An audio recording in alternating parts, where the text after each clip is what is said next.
Futaomote Masashige was a young woman who was born with a terrible impulse disorder, so even though she was sweet and caring, she would sometimes have a meltdown. At some point, she married a man and lived with him in Kyoto town. Her husband left her for unknown reasons, leaving her to raise their daughter on her own. After her husband abandoned her, Futaomote's neighbors verbally abused her and called her cruel and twisted, when she was truly a kind and loving mother who wanted her daughter to have the best life possible. Rumor after rumor was spread. Soon enough the village had good enough reasons to shun Futaomote from them. They considered her a threat, a danger to everyone. Although, the one thing those fools didn't know, Futaomote had a daughter whom she hid from the dangers. Her beautiful, beloved, and precious daughter, Hiachi. Hiachi was the only person left in Futaomote's life, and Futaomote loved her daughter more than life itself. One day, Futaomote went to the sakura forest to collect berries so she could feed both herself and Hiachi.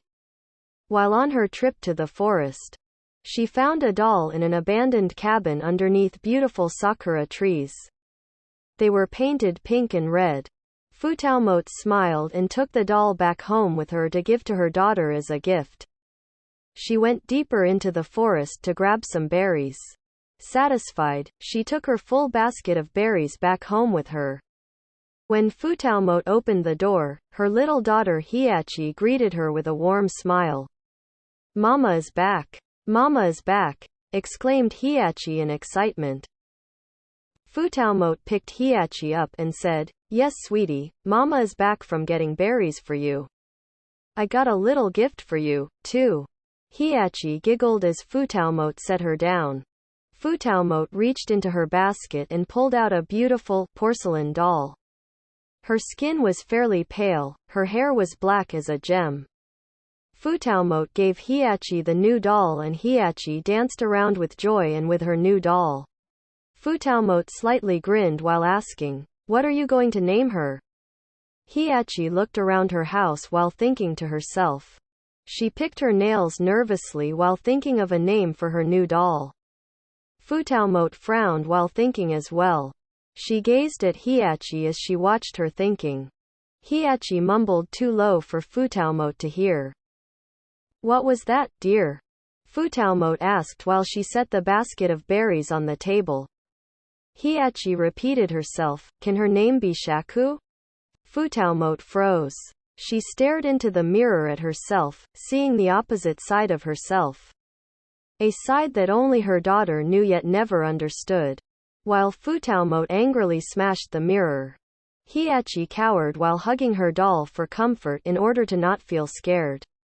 Futaomote kept hitting the mirror over and over again while yelling, "I hate you. I hate you. I hate you," at herself in the mirror. After a while, the mirror was completely broken, piece by piece.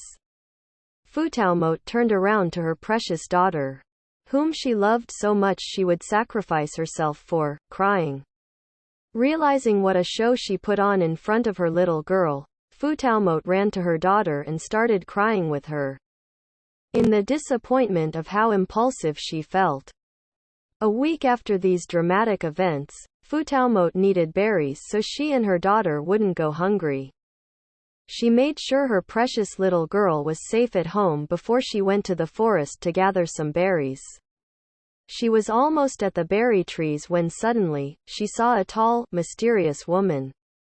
Futaomote looked up at the woman and asked her, "How can I help you, ma'am?" The black figure stared down at the young woman. Futaomote felt unsafe around this figure. But she saw nothing wrong in talking to her. "Well, if you aren't going to answer, I'll just be on my way." Suddenly, the figure stopped Futaomote before she could continue finding some more berries. The figure asked Futaomote, "What's something you wish for? You are very beautiful, and yet you seem so sad." Futaomote started shaking angrily. She started punching the grass and ripping it out violently.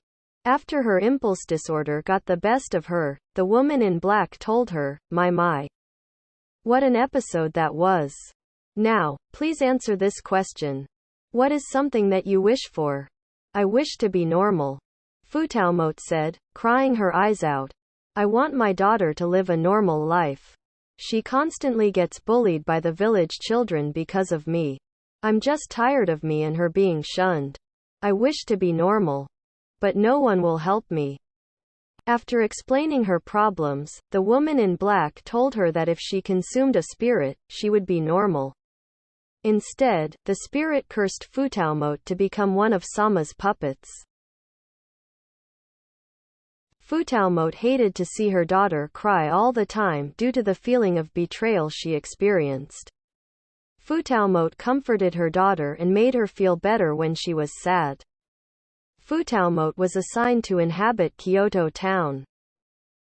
Futaomote as well as her child, Shaku, Bawaki, Kato, and Mihari are all trapped in a spider web.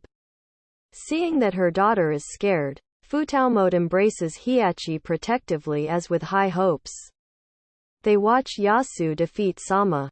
Afterlife after Yasu kills Sama, Futaomote, her daughter, and the other puppets that are stuck in the spider web are finally free from the demon and can live happily together in the afterlife.